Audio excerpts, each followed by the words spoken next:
میں شراب نہیں چھوڑ سکتا ہوں. تو مولوی نے کہا سوال نہیں پیدا ہوتا، جو شراب پیے وہ سیدھا دوزخ میں جائے گی، ام الخبائث ہے یہ ہے. تو اس نے کہا تم مسلمان تو شراب نہیں پیتے، تم بالکل جو ہے وہ مسلمان نہیں ہو اگر یہ کر رہے ہو. وہ سوچتا رہا، اس نے کہا اچھا مجھے وقت دو.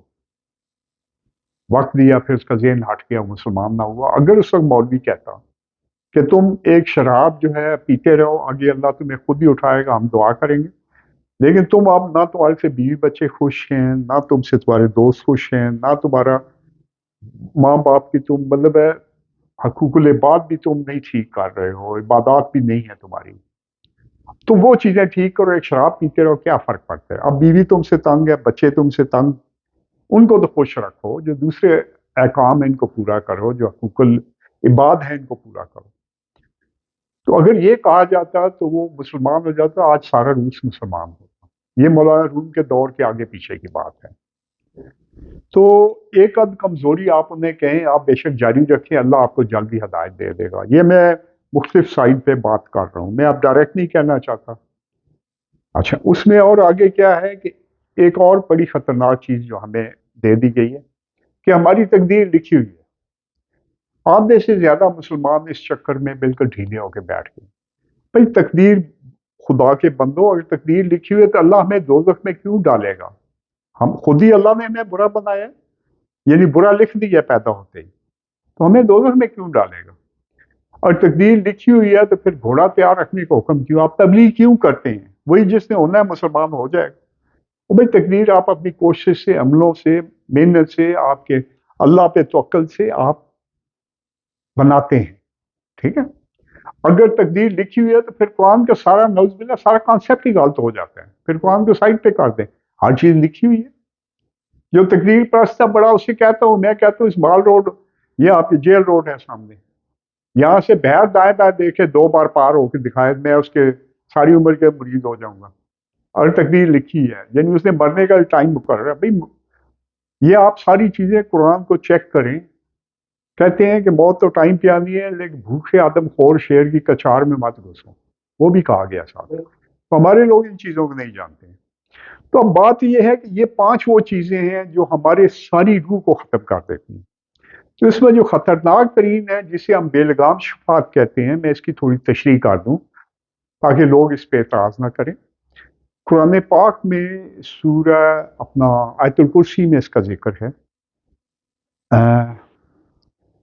شفیع بیزنے، یعنی وہ یشفعون عندہ الا بیزنے، یہ آپ شفاعت علاوہ اس کی اجازت کے.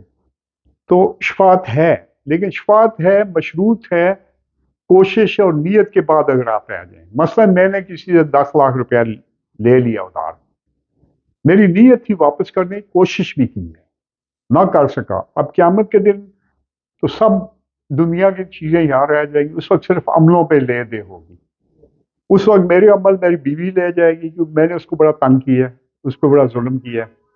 میرے عمل میرے لوگ لے جائیں گے، اب میں پھنسا ہوں گا یا دوسرا بندہ بھی اسی طرح پھنسا ہوگا، وہ میرے سارے ثواب لے جائے گا. کہ میرے اگر 10 لاکھ ہوتے تو میں اتنے بیواؤں کی بیٹیوں کی شادی کراتا، میں اتنی چیزیں کراتا، تو میرا تو اس وقت اللہ کہے گا کہ نہیں بھائی اس نے کوشش کی تھی، نیت تھی، کوشش تھی، رہ گیا، اپنی طرف سے پاس مارک دے کے اسے جنت میں لے جاؤ. یہ شفاعت ہے. اگر اس قسم کی شفاعت نہیں ہے تو پھر یہ سارا قرآن کیا کہہ رہا ہے؟ ٹھیک، ہم نے عملوں پہ جاننا ہے، اپنی محنت پہ جاننا ہے.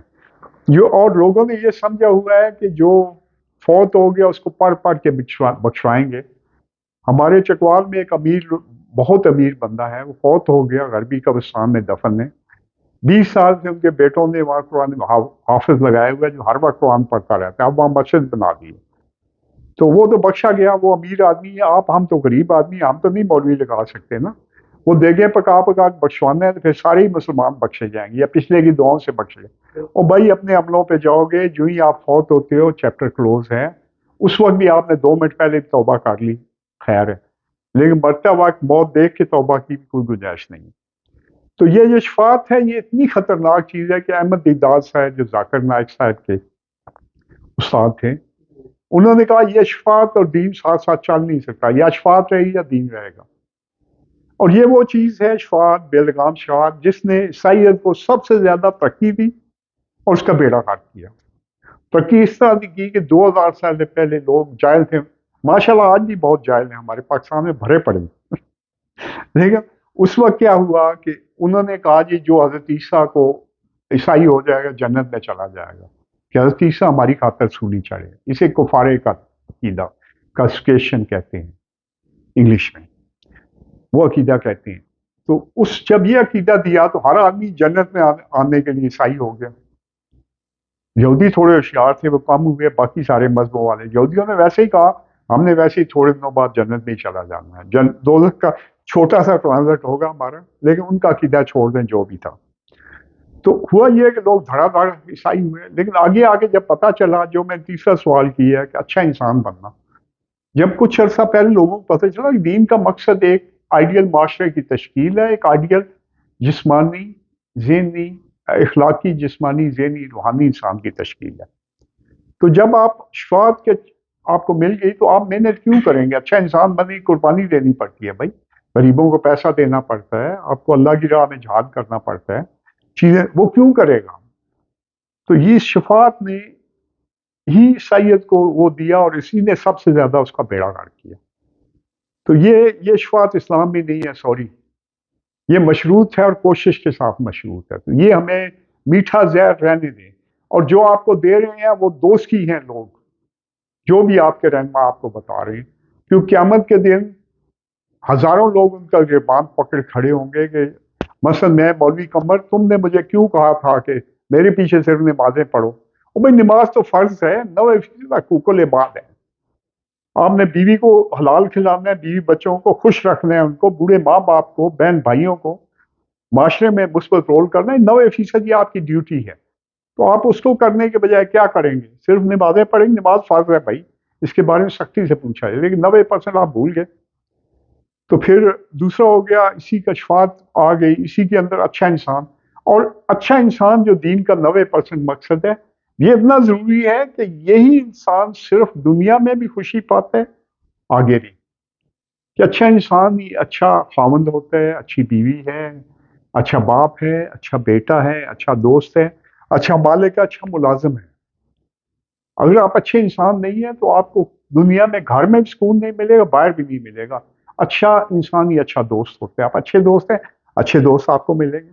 تو اچھا انسان بننا بھی انہوں نے ہٹا دیا، انہوں نے کہا بخشے جاؤ گے، وہ خدا کا نام منو اور عقل کرو۔